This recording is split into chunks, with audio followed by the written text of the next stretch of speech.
Hi friends, Harihara Veeramallu ఎలా ఉందంటే ఇది ఒక అభిమాని రివ్యూగా చూడండి. సినిమా గురించి మాట్లాడాలంటే ఫస్ట్ హాఫ్ డీసెంట్గా ఉంది. అక్కడక్కడ మన పవన్ కళ్యాణ్ గారి కామెడీ అయినా, డైలాగ్స్ అయినా, ఎంట్రీ అయినా, టైటిల్ కార్డుకి అయితే నిజంగా గూస్ బంప్స్ వస్తాయి. వేరే లెవెల్ అనిపించింది. ఫైనల్గా ఫస్ట్ హాఫ్ అయితే బాగుంది. అండ్ సెకండ్ హాఫ్ చూసుకున్నట్లయితే కొన్ని సీన్స్ వేరే లెవెల్ అనిపించినాయి. బట్ క్లైమాక్స్ మాత్రం కొంచెం డిసప్పాయింట్ చేసినట్టే అనిపించింది. క్లైమాక్స్ నాకు తెలిసి క్రిష్ గారు డైరెక్ట్ చేయలేదేమో అని ఫీలింగ్ అయితే వచ్చేసింది. ఎందుకంటే ఔరంగజేబు ఉన్నాడు.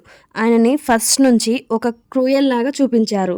హిందూ హేటర్ లాగా, ధర్మాన్ని నాశనం చేసే వాళ్ళలాగా, హిందూస్ని చంపేసే వాళ్ళలాగా అని ఫస్ట్ నుంచి ఒక ప్యూర్ విలన్ లాగా అయితే చూపించారు. ఈ విలన్ని హరిహర వీరమల్లు ఎప్పుడు వచ్చి చంపేస్తాడరా అని మనకైతే ఫీలింగ్ వస్తుంది. కానీ క్లైమాక్స్ రాగానే అసలు ఆ గాలి ఎక్కడి నుంచి వచ్చింది, ఆ గాల్లో ఔరంగజేబు ఎక్కడి నుంచి వచ్చాడు, మధ్యలో హరిహర వీరమల్లు ఎక్కడి నుంచి వచ్చిండు, విలన్ చేసిన పాపాలకి ప్రకృతి అతన్ని నాశనం చేస్తుందని మనం అనుకునే లోపల వీరమల్లు వచ్చి కాపాడతాడు. ఆ తర్వాత పార్ట్ 1 పడుతుంది. నిజంగా ఇక్కడైతే నాకు ఇది ఎక్కడి క్లైమాక్స్ రా అని అనిపించింది. ఎందుకంటే సినిమా మీద వచ్చిన హైప్ని, సినిమా మీద వచ్చిన ఇంట్రెస్ట్ని క్లైమాక్స్ అయితే చెడగొట్టింది. అంటే పార్ట్ 2 కోసం ఇలాంటి క్లైమాక్స్ పెట్టారని అయితే అనిపించింది. ఇట్లాంటి సినిమాలు కదా మనకు కావాల్సింది అనే ఫీలింగ్ అయితే వచ్చింది. ఈ మూవీని చూడాలా వద్దా అనే డౌట్ మాత్రం అవసరం లేదు.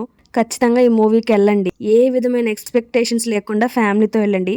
మూవీని ఎంజాయ్ చేస్తారు డెఫినెట్గా. మధ్యలో బోరింగ్ సీన్స్ వస్తాయి, కాదనట్లేదు. క్లైమాక్స్ ఒకటి వదిలేయండి. ఫస్ట్ హాఫ్ అయినా, సెకండ్ హాఫ్ అయినా, అక్కడక్కడ వచ్చే సీన్స్ అయినా వేరే లెవెల్ అనిపిస్తుంది. నిజంగా పవన్ కళ్యాణ్ గారి లుక్స్ అయితే వేరే లెవెల్. ఫ్యాన్స్ అయితే టైటిల్ కార్డు వచ్చినప్పటి నుండి ఇంటర్వెల్ వరకు ఒకటే విజిల్స్. సినిమా అయితే ఓవరాల్గా బాగుంది.